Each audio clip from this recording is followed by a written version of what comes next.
вечер започва спортът по нова. Левски постигна трета поредна победа под ръководството на Хулио Веласкес. Сините надиграха гостуващия Спартак Варна с 2-0.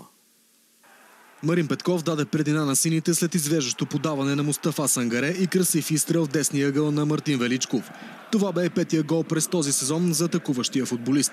При една от редките си атаки соколите имаха шанс за изравняване на резултата след удар с глава на Антонио Вутов и последвал рикошет. В 83-та минута гостите от Варна станаха с човек по-малко, след като Илан Балоренски бе изгонен от игра, получавайки 2 жълти картона в рамките на няколко секунди. Крайният резултат в добавеното време оформи Фабио Лима. След тази среща Левски остава на втора позиция с 49 точки, а Спартак е пети с 35.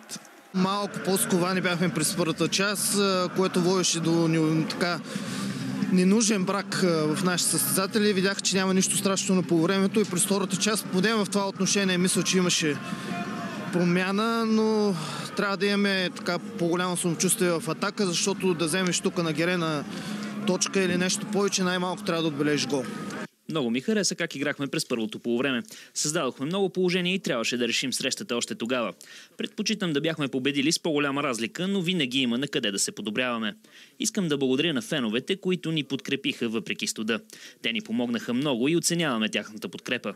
Винаги трябва да мислим мач за мач. Сега анализираме днешния двубой и се фокусираме върху срещата с Черно море. Чак след това ще мислим за ЦСКА.